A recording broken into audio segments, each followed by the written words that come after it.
I think Bernie, and I want to be consistent because I don't want to be a fair weather progressive here. The reason I called for Elizabeth Warren to drop out is because she had no path and she was blocking the only progressive left in the race, right? Elizabeth Warren had no path and she was blocking the only progressive left in the race, okay? So that's why I wanted her to drop out. That's why I told Tulsi Gabbard, some of you don't like it, should have dropped out a long time ago. Sorry if you have Tulsi blinders on, but she should have been out weeks ago. And she did cost Bernie votes in some of the states, Tulsi Gabbard. But I don't think Bernie Sanders should drop out because who is he preventing from advancing? Joe Biden? Okay.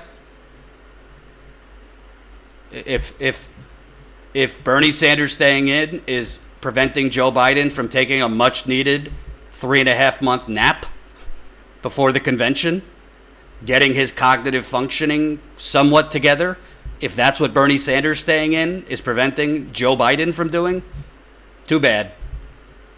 It's not Bernie Sanders' job to give Joe Biden a additional 4-month cushion before competing head-to-head with Donald Trump. And let's be clear, highly, highly unlikely Bernie Sanders is going to win the nomination. I'm just keeping it real. Short of a health issue for Joe Biden, short of an epic collapse, not physical, but figuratively a collapse, some type of cognitive malfunction that is so egregious it spooks the living hell out of the voters in the next states. I don't know if the media would actually show it if it happened, because they are literally covering up. We need to gracefully step aside for a candidate that does not have our best interests at heart whatsoever. I think as progressives, Joe Biden, if he wants your vote, he has to earn your vote. And it's gonna require a lot more than pledging progressive things on the Democratic platform. Love you, Bernie. I don't give a flying what Joe Biden allows on the Democratic platform. Because like Hillary Clinton, if we get that Democratic platform to say Medicare for all, to say Green New Deal, to say, ending private prisons, ending fracking, Joe Biden is going to take that Democratic platform, if ever elected president, and he's going to wipe his ass with it. I'm not trying to be a jerk, and I'm not trying to diminish, because there were some great people, progressives on that Democratic Party platform committee.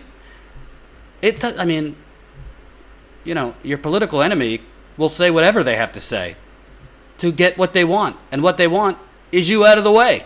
And what they want is for you and your supporters to gracefully back them up, fall in line, shut the up, eat your broccoli, come vote for them, and then they could abandon you once in office. It's what's been happening for the last 30 years. So if I'm a progressive, I'm not telling you, I don't tell people how to vote. I'll tell you how I'm going to vote. I don't really know the situation yet. I don't know who it's going to be. But if I'm a progressive, I'm not just saying, yes, Joe, you'll have my vote. No, absolutely not. You have to earn my vote. And part of that, frankly, if Joe Biden wants to do the same thing Hillary Clinton did, if he wants to pick a neoliberal, Republican light as vice president, that's not going to do it for me. Not going to do it for me. So, to me, here's what I think Bernie Sanders should do. I say, I'm not staying in. I'm not focused on the presidential election right now.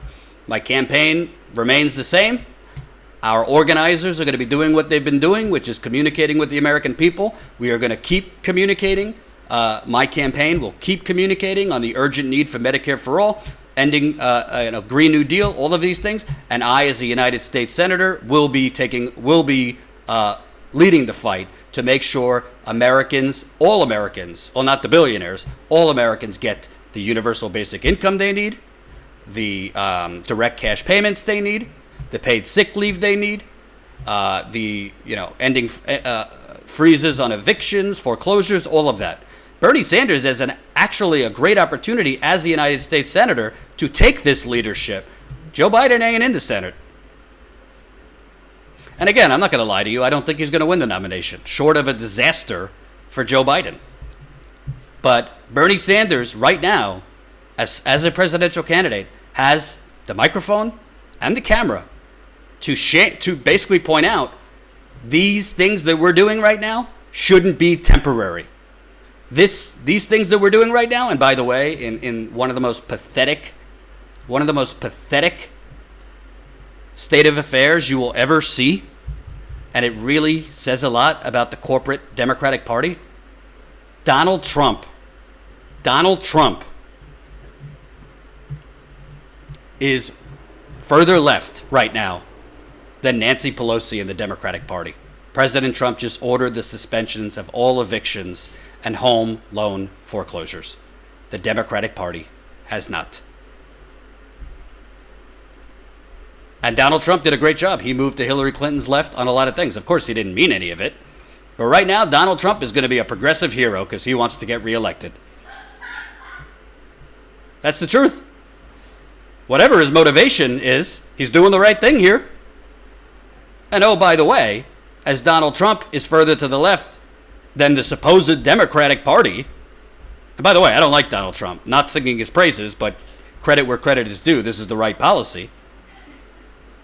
While Trump moves further to the left, here is the Democratic Party.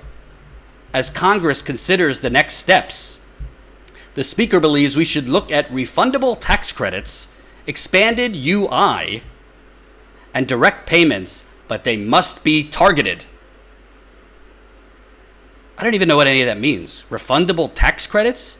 People don't need tax credits. They need direct money in their pockets now. Targeted? What does that mean? What is it? I don't even know what that means.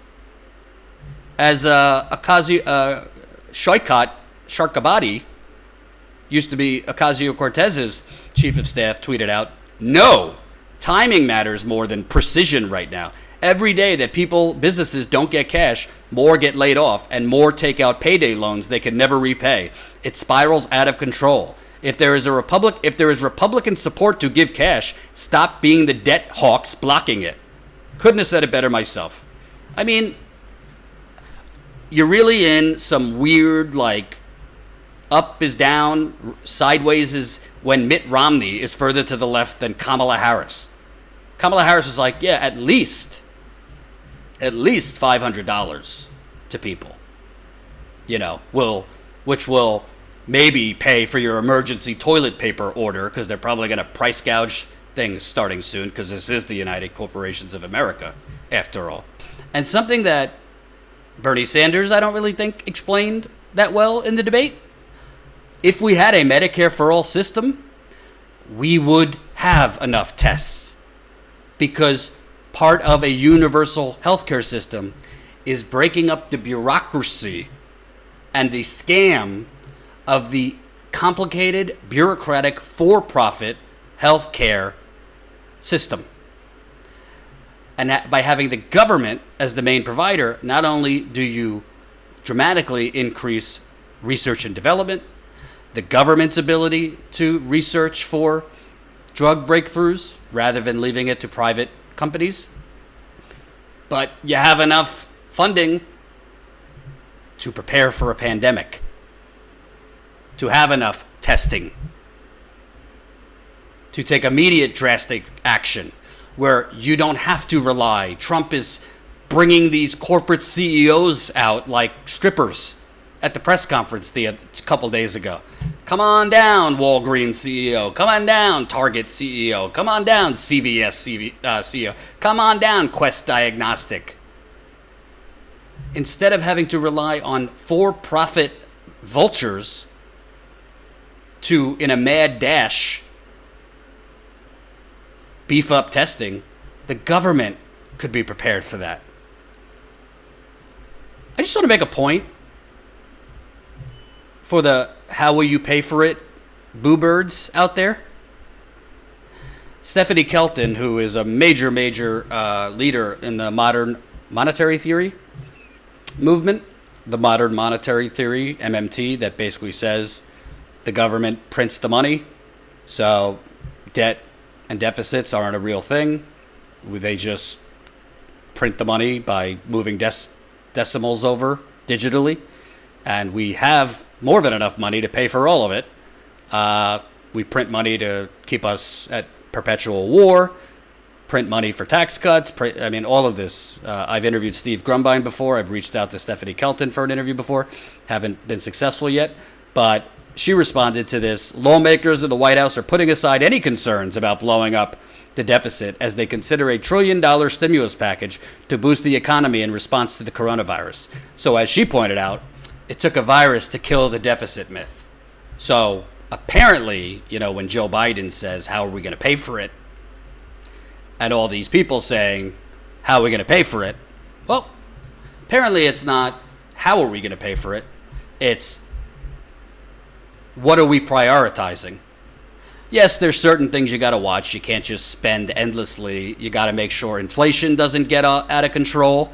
That is what MMT economists focus on. But it just seems to me, look at what our politicians consider an emergency, in which we could put aside pay as you go. We could put aside how are you going to pay for it. Not only when American lives are at risk, when corporate America is at risk. That's when it's an emergency. And they say, well, at corporate America, people work at these companies, so we need to save these companies. Yeah, that's true. But people do not. What about the uninsured person like him? What about the bartender? What about the waitress? What about the Amazon factory worker? What about the Uber driver? You as concerned about them? How are we going to pay for them? Well, those people aren't Nancy Pelosi, Donald Trump's donors. The emergency is when the stock market is falling apart. The emergency is when, I got to give $1.5 trillion to the fossil fuel companies. I'm not kidding. Trump gave $1.5 trillion to corporations, many of whom are fossil. Because they're CEOs who are multi-billionaires. They can't afford to lose a little. Can't allow it.